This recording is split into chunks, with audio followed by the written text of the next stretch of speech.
So today I want to talk to you about what do you need to know before finding out if your spouse or significant other is cheating. The real question may be, do you really want to know if your spouse or significant other is cheating? You see, because finding out information like this will be life changing.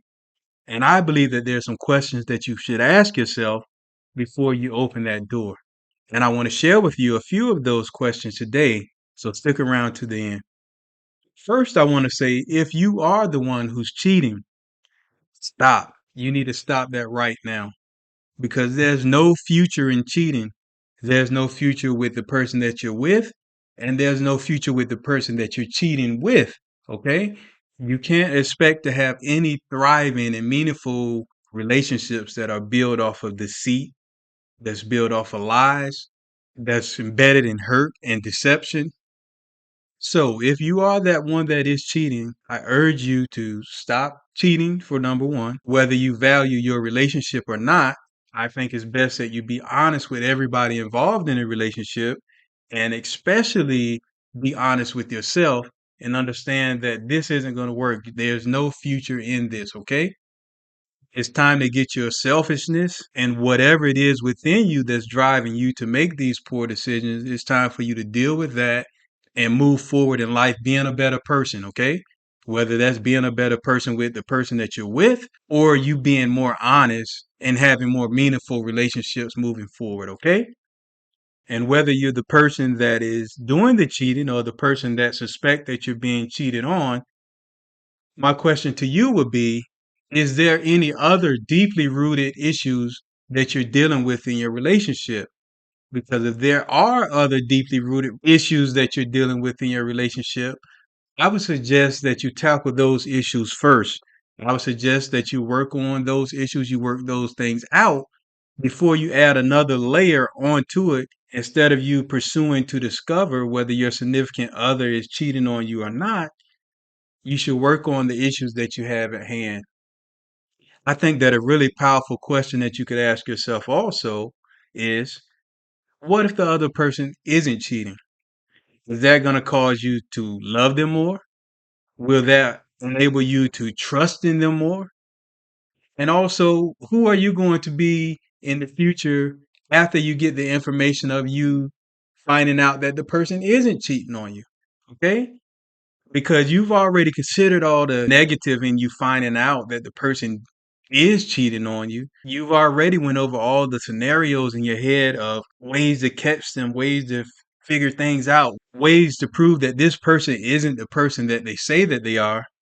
But I want you to spend just as much time asking yourself, how can I be a better person moving forward when I discover that they aren't cheating? How can I love them more? How can I make this relationship better, and not only this relationship but the relationships with the people in the world around me, so again, who will you decide to be moving forward if you were to discover that this person really isn't cheating on you? And in that process, what are you going to make it mean when you do find out you have discovered that this person is cheating on you? Do you make this mean that you're going to feel down on yourself? You're going to tell yourself that there's something that you did to cause this situation, or maybe that everybody cheats in relationships and you'll never find anybody that's going to be faithful and committed and do the right thing in a relationship? Or for some people, will you consider this your way out? It goes back to having those deeply rooted issues in your relationship to begin with. And when you discover this thing, you say to yourself, this is the final straw. This is a sign to me that it's time for me to move on. The truth of the matter is, you've really been looking for an excuse because you're not happy. The relationship isn't going in the direction that you hoped it would be. So now there's nothing that you want to hear. There's nothing that you want to discuss. There's nothing you want to think about other than getting out of this relationship. And for some of you, that may be the better move. But I'm also asking you, why don't you think about it a little bit? Why don't you consider the whole picture before you come to that conclusion? And I would say if you hadn't decided what it is that you're going to do, if you were to find out that, then I would say don't mention it to, well, I'm not going to tell you what you should do, but I'm going to ask you to consider maybe not mentioning it to the person until you know what it is that you're going to do moving forward. All right. Now, some of you will make it where if you discover this, you're going to make life living hell for the other person. You're going to take it out on them. You're going to do all these things that you've imagined that you would do or you've seen on TV that other people do when they discover this. But I want to give you just a little bit of perspective here, okay? You can take my perspective or not, but I just want you to consider it, okay? I want you to consider that a lot of the times when someone does cheat, it doesn't mean that they don't love you. It doesn't mean that they were looking to do something to hurt you or get back at you. Oftentimes, it means that this person just made a really, really poor decision. Okay. So I'm not downplaying what it is that they've done. I want you to consider looking at it as this person having personal problems. Okay. Things that are within them, things that cause them to make really poor decisions, things that they feel like they're missing, not because you didn't do it, because you could be doing everything that you need to do in a relationship or should be doing in a relationship and still not finding that happiness.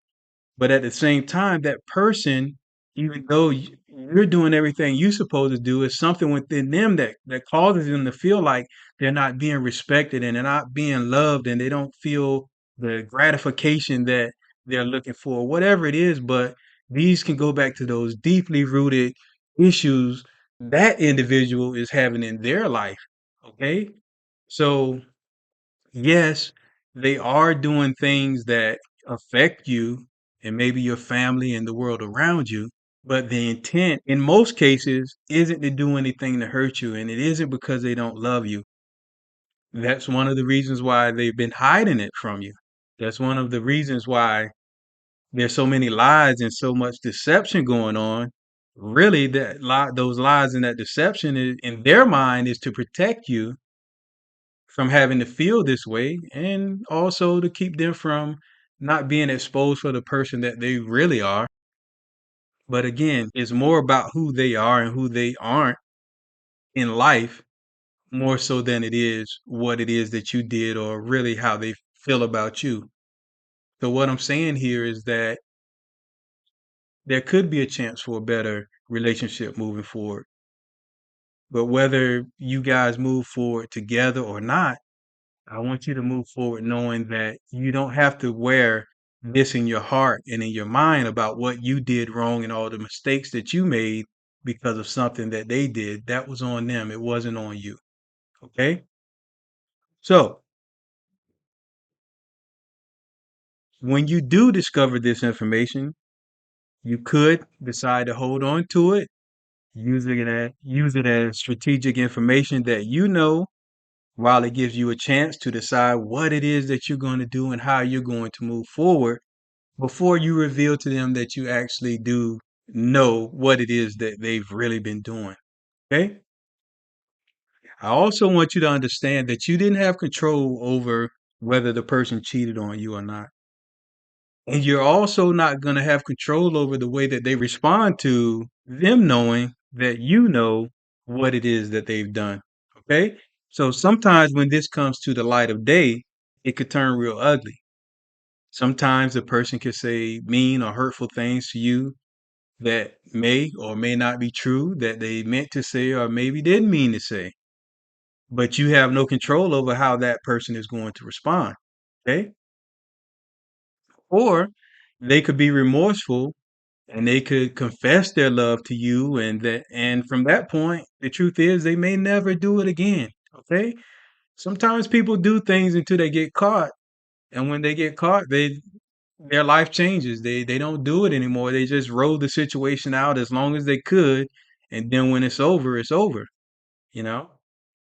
But there's also a possibility that once the cat is out the bag, it causes relief for them. Like I no longer have to lie about what I've been doing. I no longer have to be deceptive about what I've been doing.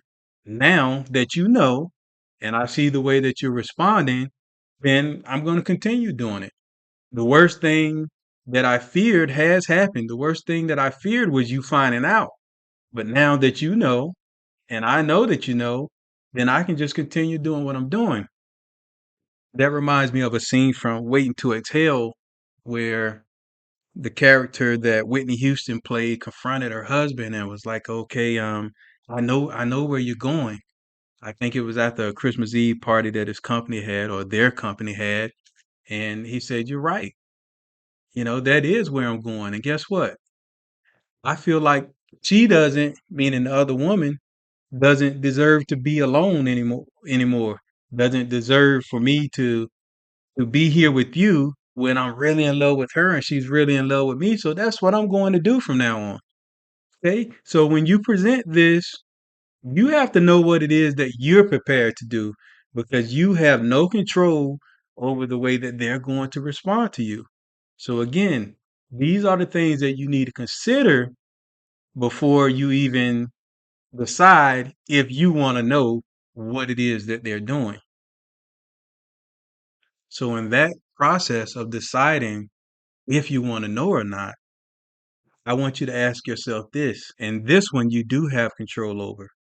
What are you going to do now that they know that you know? According to scripture, our time away from our spouse should consist of prayer and fasting.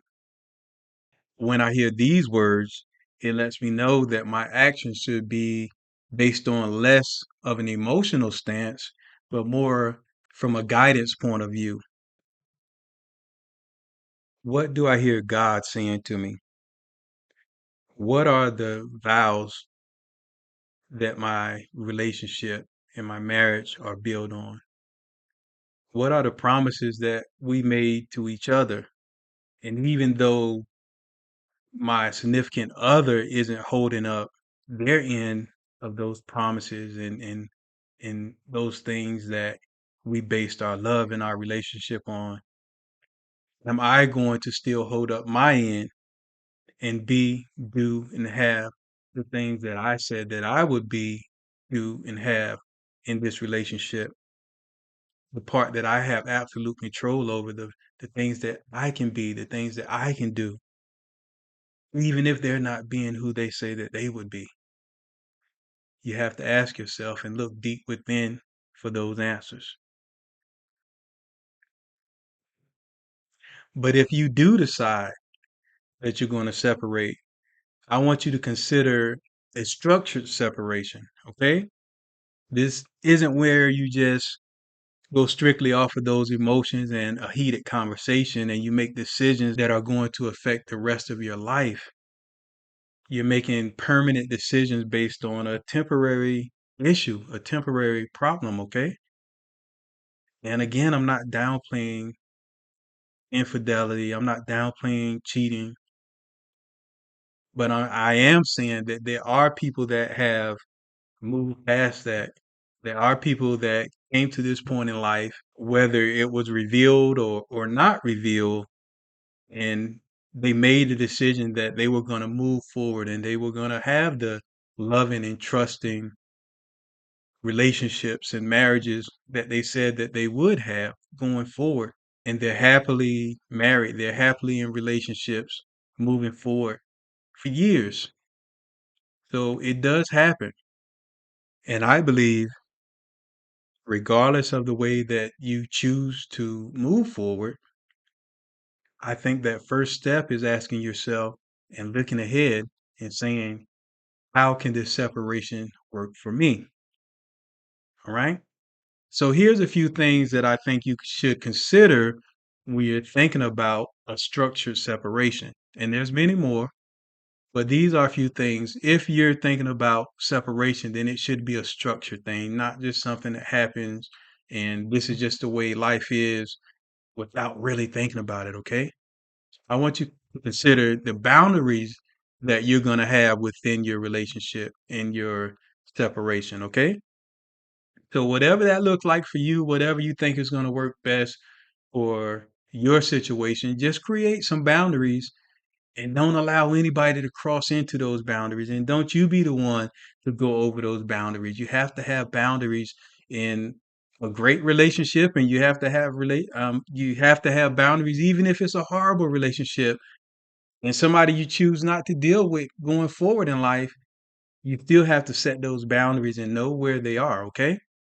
You want to also think about the goals that you're setting for this separation, all right? So the goal could be that you're transitioning into not being together at all, or transitioning into a divorce, or maybe the goal is transitioning into you working on things and get back together, all right? But I think it would be best for you in your heart, in your mind, to know what it is that you're working towards. Okay. And I would say the best possible scenario that you're working towards, set that as a goal. All right. And all of these things, being that you are the one who's considering what it is that you're going to do, then I want you to do think over all of these things for yourself and what would work best for you. Okay. So there will come a time if you move to separation and you'll have to structure this in a way that both of you guys are on the same page. Well, when it comes to boundaries, they don't have to be on the same page with you because they're your boundaries and you don't let people cross them. But when it comes to goals and other things, then that'll be things that you can come together on.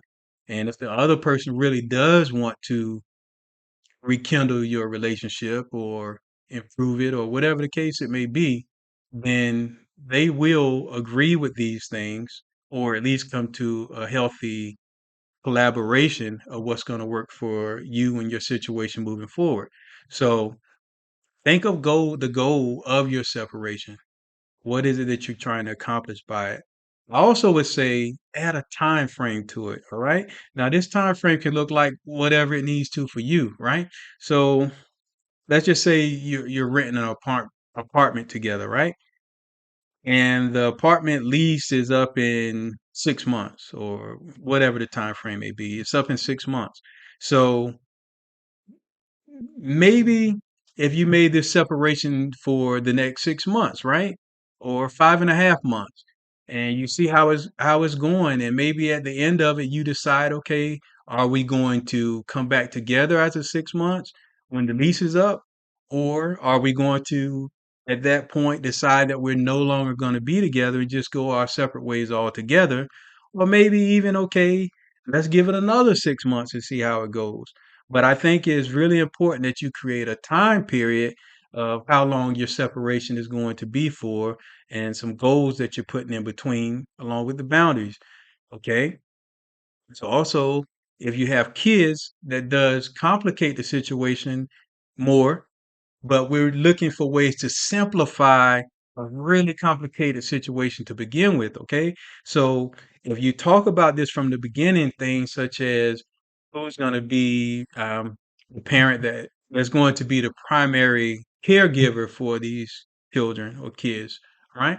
How does the visitation look and the time that you may spend all together as a family or time that the kids just are with one parent or the other? These are things that you can talk about and maybe how the handoffs go if it's not really a really good situation to begin with. How are the handoffs going to be? Or let's just say you have a home and then you're able to afford an apartment for one person to live in. Maybe you could switch out weeks. One week, one parent is there, or for 2 weeks, one parent is there, and then for the next 2 weeks, the other parent shifts in and out. Rather than the kids having to go to different places, then the parents maybe rotate into that scenario some type of way. There's all different types of ways that you can structure that, and that's the point of it. You have an opportunity to structure it however it's going to work best according to the goals that you have and according to the lifestyle that you have and whatever it is that you're trying to create. But it doesn't have to be a horrible situation for anyone. No, regardless of what the ultimate goal is here, it doesn't have to be a horrible situation for anybody. Okay. Of course, finances is a big thing. So this is something that you're going to need to talk about, and I suggest that you think about these things before you're even deciding what it is that you're going to do. You need to come up with a plan, you need to come up with a strategy, okay? And you think about this such as the finances. And that could look however your family needs for it to look, all right? I do have some suggestions on that. However, the main thing here is just for you to consider this in a structured separation. Okay. Right now I could say that, everybody knows what's the best thing for their situation. But the truth is, when you're going through this separation, when you're going through finding out about cheating, infidelity, whatever it may be, when you're going through really difficult times, chances are you've never been through this before. Okay. So chances are you really don't know what's best for you at this moment. But I want you to take time to really think it over to discover what may be best for you. I also would say any help that you can get in this process. And when I say help, I'm not saying talk to all of your family members and all of your friends and let them know what's going on and get their take on everything. No, there may be one really trusty friend or family member that you trust both their wisdom, you trust their love. Maybe they've been through a similar situation before, but somebody that you really can be vulnerable with and someone that you feel like you really can trust. And you can have that conversation, or you can get with a coach or a counselor or whoever it is, a pastor or whoever it is that you feel like will give you the best sound wisdom, the best sound advice. Then connect with them on this, okay? And I just want to say to you that however you're feeling now, whatever you're going through now, it won't always be this way. It won't always feel the way that it feels. It won't always be the way that it feels at the moment. And I really believe that it's possible, and I'm hopeful that you'll go on and have an amazing relationship with someone. I'm going to say someone because it may be the person that you're with. Everyone's situation is different. If I was talking with you one on one, I may be able to help you a little bit better with different questions that you ask, different set of circumstances that we could simplify. But I believe that you will have the happiness, you will have the peace, you will have the joy, you will have the relationship that your heart desires with someone. So I say to you, please consider these things that I talked about as you discover if you really want to know, and what's the best steps for you to take if you do know. This is Tori Bryant, your transformation simplificator, changing the way that you see and respond to complicated times. I'll talk with you soon.